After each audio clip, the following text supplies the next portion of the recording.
याद आ गई तो महाराज ने तुरंत ही घोड़ा वापस कर लिया। सुनीति के घर पहुंचे रानी किवाड़ खोलो। सुनीति महाराज पांचों अस्त्र शस्त्र धारण किए थे क्योंकि शिकार खेल के आए थे। अब रानी ने थोड़ा उजल के देखा, टूटा हुआ किवाड़ लगा था, उसी में उजल के देखा कि महाराज मुझे लगता आज मुझे मारने के लिए आए हैं, कहीं सौत ने तो नहीं भेजा मारने के लिए। रानी किवाड़ नहीं खोल रही। महाराज बोले सुनीति किवाड़ खोल, अगर वो नागिन जग गई ना तेरी भी आफत मेरी भी आ जाएगी। रानी ने किवाड़ खोले, बैठा लो, टूटी हुई चारपाई पे बैठा लिया। राजा कहने लगे सुनीति भूख लगी। रानी कहने लगी महाराज यहाँ कुछ भी नहीं है, जो की रोटी है वो भी आधी रखी सूख गई है महाराज। राजा बोला रानी तुम वही ले आओ, मैं वही खा लूंगा। रानी जौ की रोटी सूखी थी उसी पर नमक रख लाई। महाराज को अपने हाथ से प्यार से खिलाने लगे। महाराज की आंखों में आंसू आ गए। समझ आ रहे हैं सुनीति तुझसे हमने कितना मना किया था, कितना मना किया था कि रानी, लेकिन तूने एक बात नहीं मानी हमारी। कहा महाराज 56 प्रकार के व्यंजन करते थे, आज आधी रोटी चौकी में अफर पानी पी लिया। समझाने लगे हैं सुनीति को। सुनीति कहने लगी बहन हमारी कुशल तो है। राजा कहने लगा उरी पगली, उसने तेरे साथ कोई कमी नहीं छोड़ी, कसर नहीं छोड़ी, आती घर से निकाल दिया, फिर भी तू पूछ रही कि बहन हमारी कुशल तो है। लेकिन रानी ने एक बात कही है, क्या खबर थी हमें एक बेटा बिना, जीवन मेरा भूल हो जाएगा। क्या खबर थी हमें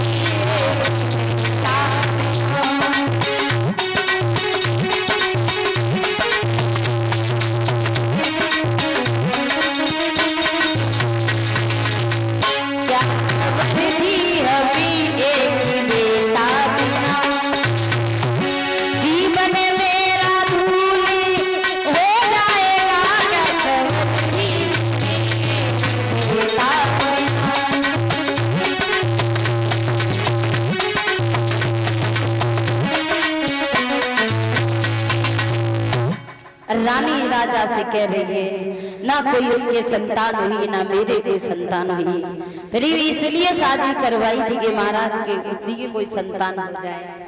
आपस में बातें कर रहे हैं। रानी कह रही है सब कुशल है मंगल है सब। राजा समझा रहा है रानी ये क्या कह रही है तू, उसने तेरे साथ कोई कमी नहीं छोड़ी, फिर भी तू उसकी कुशलता पूछ रही है।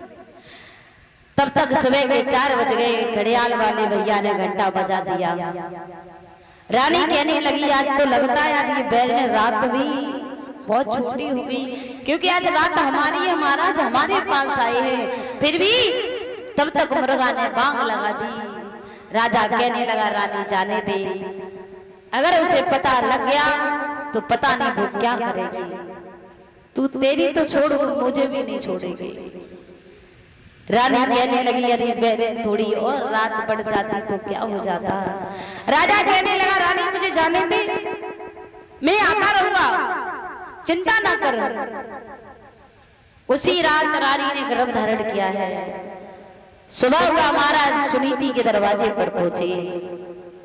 सुनीति ने आता हुआ देखा, कहने लगी है महाराज, ओ महाराज भाई खड़े रहो, बिल्कुल भाई खड़े रहो। हे रही ये क्रांति मलिन छटा छबीन को सुंदरताई, चेहरा को बिगड़ और रंग के फिर गई स्याही। आपकी सोच कर रहे जाने में न ले रही धमकाई, बादल की करियो याद कसम दिखाई। रात सोच कर रही हो। राजा सोचने लगा अगर हम जा से दबेगे नेक को तो सर में सवार हो जाएगी। राजा कहने लगा तुझे अभी भी चैन नहीं है? अरे अभी उसे घर से निकाल दिया, अगर चैन नहीं तो ले मेरी तलवार मार दे उसे। सोई कहने लगी महाराज मैं तो हंसी मस्करी कर रही थी ऐसे ही। अंदर ले गई, महाराज को स्नान कराया, भोजन कराया। प्रमाण ये मिलता है कि उसी रात छोटी रानी ने भी गर्भ धारण किया है। अब दोनों रानियों ने गर्भ धारण किया है।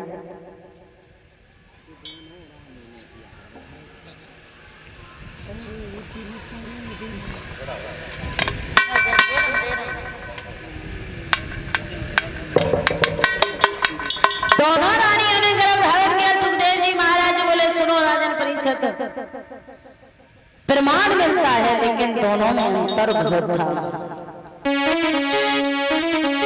एक ने किया गर्भ धारण, उस दिन से पलंग न छोड़ा है।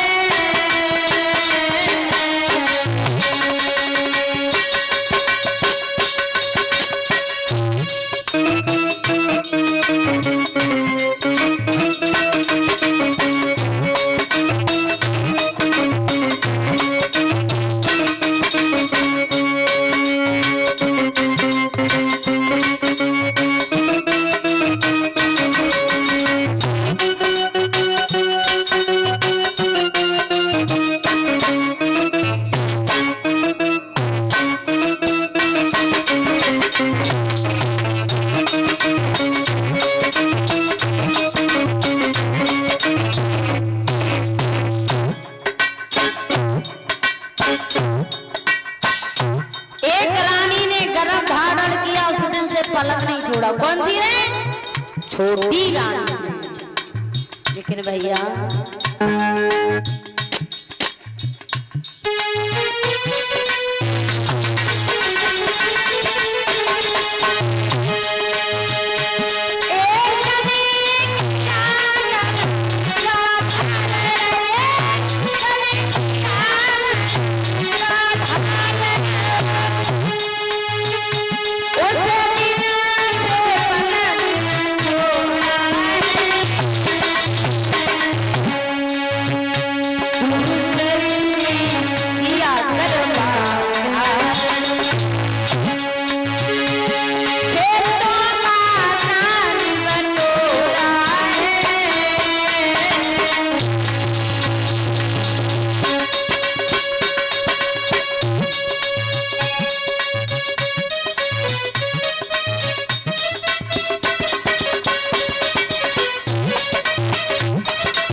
गर्भाधारण उस दिन से पलंग न छोड़ा है। छोटी रानी ने गर्भाधारण किया उस दिन से पलंग नहीं छोड़ा। तमाम दास दासियां काम कर रहे हैं। बड़ी रानी ने गर्भाधारण किया, बेचारी महलों के काग उड़ाती है, खेतों का नाच बटोर के लाती है, कभी तो पानी पी के ही रह जाती है, कभी भूखे ही रह जाती है। समय आया तो बड़ी रानी ने एक पुत्र को जन्म दिया। रात के 4 बजे दिन के सुबह के 4 बजे बड़ी रानी ने पुत्र को जन्म दिया। लेकिन भैया कोई पूजने वाला भी नहीं है। मैया पत्ता इकट्ठे करके लाई, पत्तों का आसन बनाया, उसी पर लाल को लिटा लिया। भैया कोई पूछने वाला नहीं था। छोटी रानी ने पुत्र को जन्म दिया दिन के 4 बजे। ढोल नगाड़े बज रहे हैं, महाराज बहुत सा दान लुटा रहा है, भक्तों बधाइयां बज रही हैं, मंगलाचार हो रहे हैं।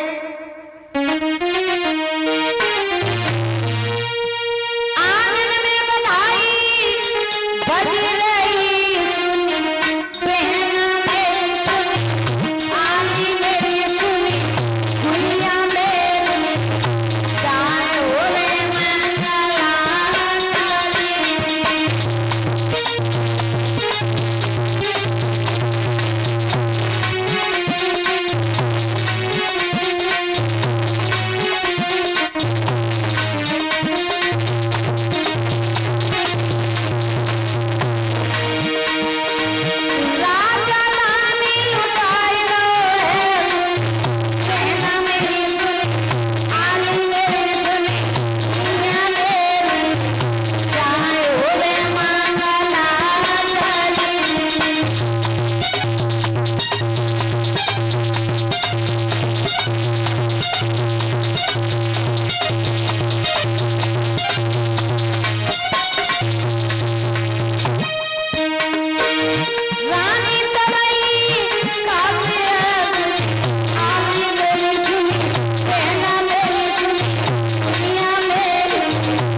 भैया आंगन में बधाई बज रही है, मंगलाचार हो रहे हैं। सुनीति के पुत्र का नाम रखा है ध्रुव। बाबा नारद आए, सुनीति के पुत्र का नाम ध्रुव रख के चली गई। सूर्य के पुत्र का नाम उत्तम रखा है। धीरे धीरे दोनों बच्चे 5 वर्ष के हुए। 5 वर्ष के हुए हैं तो भाइयों में बड़ा ही प्रेम है। संग खेलते हैं, संग पाठशाला में जाते हैं, पढ़ने जाते हैं, साथ ही साथ जहां भी जाते हैं तहां साथ ही साथ जाते हैं। वहां पर एक दिन सुनीति को बुखार चढ़ा हुआ है। नन्हे नन्हे हाथों से ध्रुव माँ के पैर दबा रहा है, सर को दबा रहा है। तब तक उत्तम ने आवाज लगा दी, भैया ध्रुव, भैया, हाँ भैया, चलो खेलेंगे चल के। बोले भैया कहाँ चलोगे? के चलो आज पिताजी की कचहरी में खेलेंगे। ध्रुव बोले चलेंगे तो, लेकिन हम अपनी मैया को पूछे आए। मैया को बहुत तेजी से बुखार चढ़ा हुआ है। ध्रुव मैया के पास पहुंचे। मैया के पास जाके पहुंची। मैया से कहा है, मैया मैं खेलने जाऊं। बोले कहाँ जाएगा? जवाब दिया, मैया आज मैं पिताजी की कचहरी में जाऊंगा। मैया कहने लगी, लाला कचहरी में जाएगा? हाँ। तो मैया ने जवाब दिया, लाला वो तेरे पिताएं जाते ही पिता के चरणों को छूना। देखो बच्चा एक कोरे कागज की तरह होता है।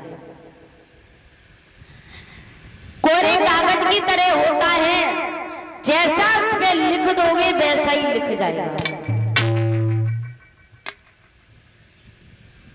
अच्छी बात, अच्छी शिक्षा सिखाओगे तो अच्छी बात सीखेगी। अगर उसे गाली देना सिखाओगे तो वो गाली ही सीखेगा, गाली ही सीखेगा। अगर तुमने उसे नहीं, छोटा है तब तक एक बड़ा हो जाएगा सीख जाएगा, लेकिन वही आदत बड़े पे रहती है। मैया कहने लगी लाला को तेरे पिता ही जाति चरणों को छूना, क्योंकि बच्चे की प्रथम गुरु माँ बताई गई है, माँ होती है। बच्चे की प्रथम गुरु माँ होती है, माँ से बड़ा कोई नहीं होता है कि माँ के समान संसार में कोई गुरु नजर नहीं आता। माँ कभी अपने बच्चे को गलत शिक्षा नहीं देगी, लेकिन आजकल के बच्चे ऐसे ही ये देखते हैं कि माँ ने क्या कह दी, अगर कोई अच्छी बात कह दी ना तो मैंने तो कोने में बैठा देते, अरे तुम चुपचाप बैठो, तुम कुछ जानती हैं? ऐसा नहीं है। माँ अगर कहेगी, बच्चा कितना भी बूढ़ा हो जाए लेकिन माँ के लिए तो बच्चा बच्चा ही रहेगा। लेकिन बेटे का अपने पैरों पे खड़े हो जाता है ना, एक समझदार, तो वे तो दुश्मन मानने लगते हैं। जब माँ हमारी दुश्मन है, अगर कोई कह दई कि लाला ऐसो ना ऐसो करे तो जैसे समझ जाते हैं पता ना है का बहुत बड़ी बात कह दी। ऐसा नहीं, देखो गलत बात है ये। हमेशा माँ की बात माननी चाहिए। माँ बच्चे को कभी गलत शिक्षा नहीं देगी। अगर गलत रास्ते पे जाएगा बच्चा तो उसे अच्छी रास्ता बताएगी। सुनीति कहने लगे, लाला वो तेरे पिता हैं, चाहते ही चरणों को छूना और उसके बाद खेलना। आजकल की माता बहन ना भाई मालूम का लला बड़ो है, जब पाए तो तुम छोड़ो, पाइन की बात ही मत करना बिल्कुल भैया। जगाती लला बड़ो है जा, फिर भाषा बदलो लिए तेरी माँ को बहुत दुखी रहा।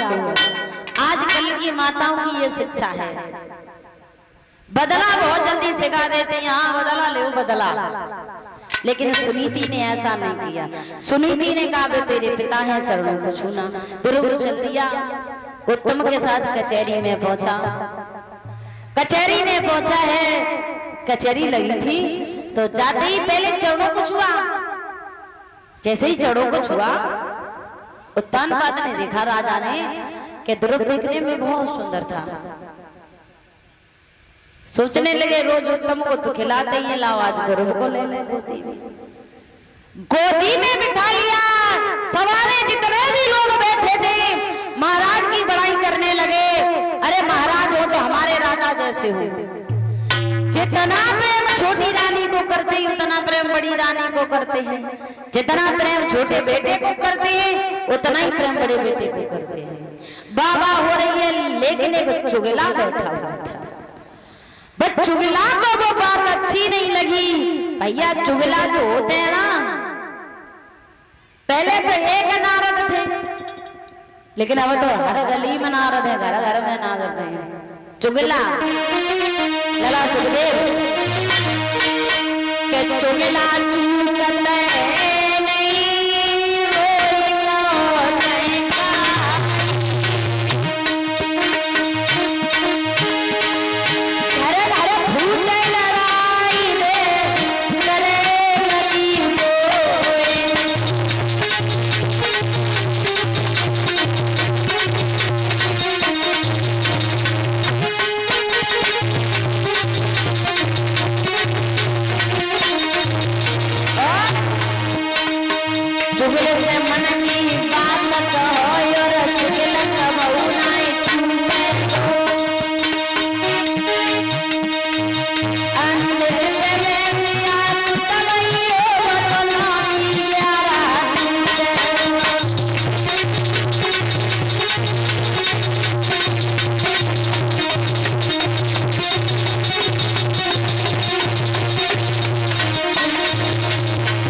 पत्ता सूते और कुत्ते की तरह समझ आइयो।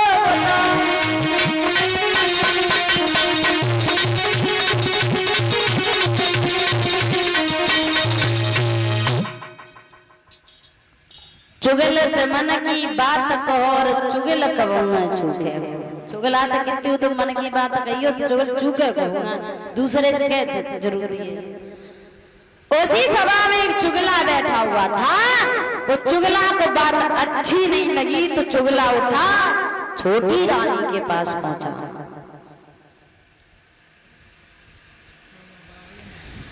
छोटी रानी के पास पहुंचा, जाकर के बोला महारानी तुम्हारी सौत का बालक महाराज की गोदी में और तुम्हारा बालक जमीन पर खड़ा है, ये बात मुझे तो अच्छी नहीं लगी, इसलिए मैं तुम्हारे पास दौड़ा चला आया।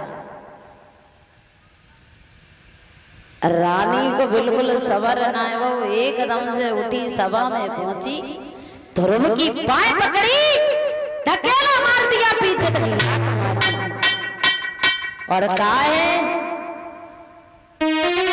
अरे तेरी माँ कठोर बांधी के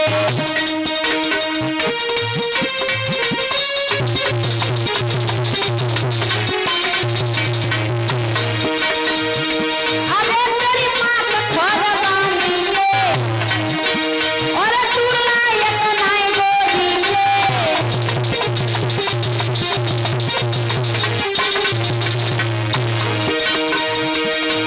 चली दूरी खड़ा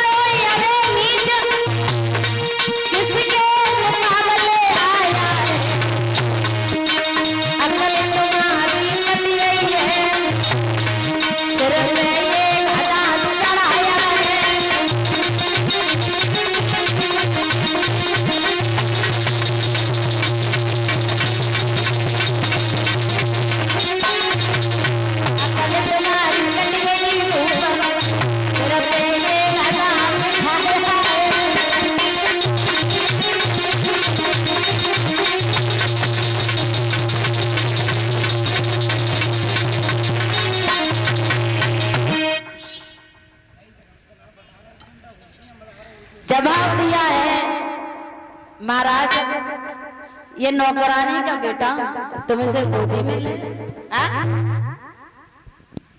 ध्रुव से कहा तेरी माँ बांधी है बांधी, और गोदी पे बैठने की राजा के सपने देखना है, तमाचा मार दिया कर लात मार दी। लेकिन महाराज के मुख से आधी बात नहीं निकली। रोता हुआ ध्रुव मैया सुनीति के पास पहुंचा। मैया ने आता हुआ देखा, एकदम से झपट के कलेजे से लगा दिया। लाला लाला किसने मारा है, रो बोला। ध्रुव नहीं बोले।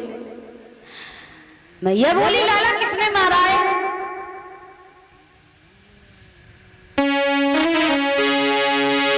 कि वो दुखिया रे लाला तोए कौन लला मारो रे।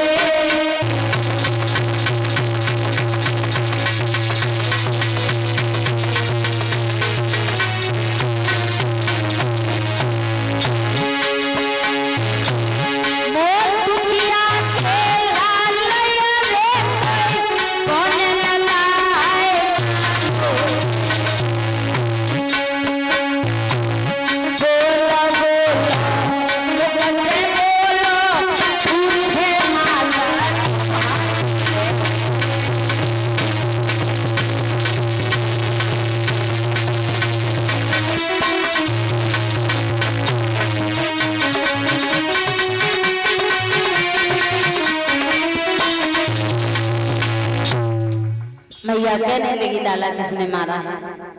बोलता क्यों नहीं है? एकदम से ध्रुव रोए के बोले मैया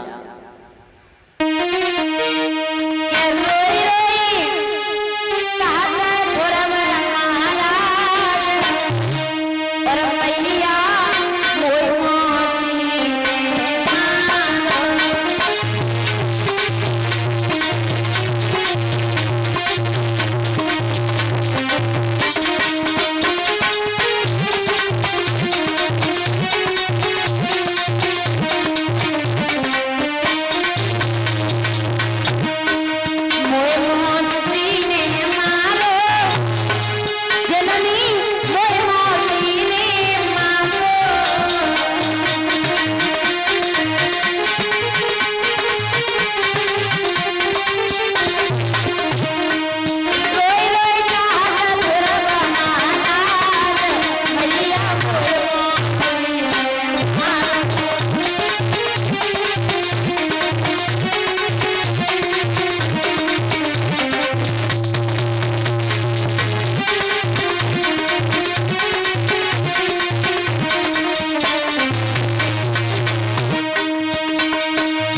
राम और उत्तम भैया गए पिता कचेरी मैया।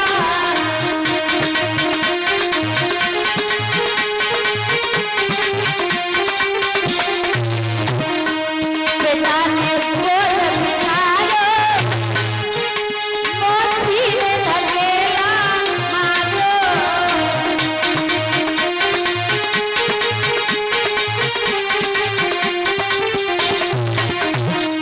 और गई लाल के कोई माती भैया कोई माती माँ।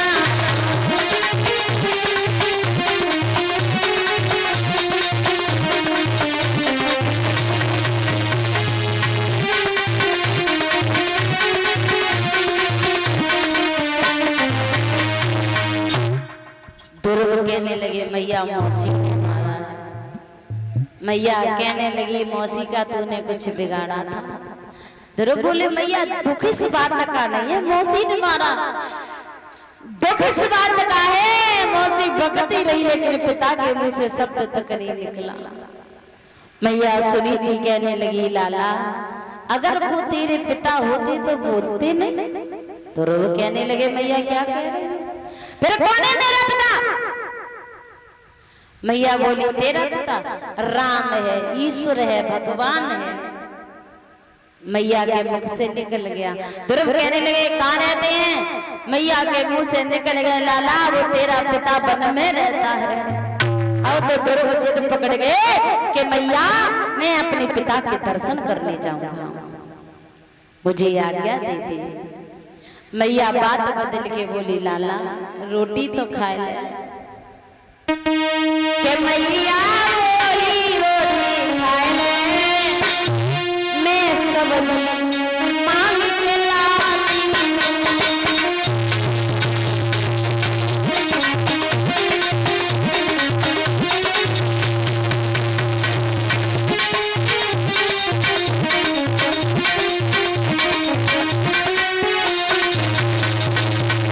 मैया बात बदल के बोली लाला रोटी तो खा ले मैं अभी सब्जी मांग के ला रही हूँ।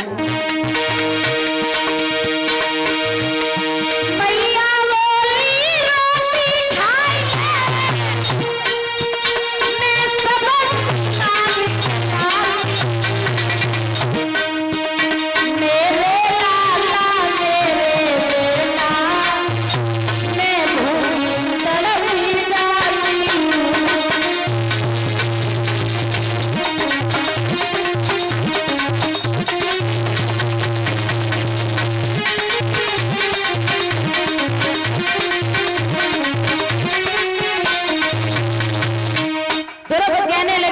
कुछ भी हो जाए मैं अपने पिता के दर्शन करने जाऊं, मुझे आज्ञा दे दी। मैया बोली लाला तू कहाँ जाएगा, मान जा कहीं मत जा। तेरा बोले मैया कुछ भी हो जाए मैं तो अपने पिता के दर्शन करने जाऊंगा, आज्ञा दे दे। मैया बोली लाला तेरे बिना तो मैं बिल्कुल जी नहीं पाऊंगी, तुझे नहीं मालूम है तेरे पीछे हमने कितने कष्ट सहे हैं। मैया रो के बोली लाला एक तू ही तो मेरे जीने का सहारा है।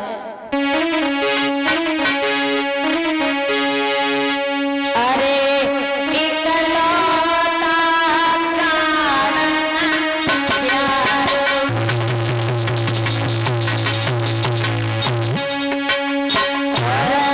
मेरो लाल उमरी को है पारो।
मैया सुनी थी समझाने लगी लाला बन को ना जाओ। ध्रुव कहने लगे कुछ भी हो जाए आज्ञा देनी पड़ेगी, आज्ञा देनी पड़ेगी मैया, मैं अपने पिता को ढूंढ के लाऊंगा। चरणों को छुआ एक बात कही है ध्रुव ने मां, जो जिंदा मैया रे करे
फिर घर से चले मैया के चरणों को छू निकल गए।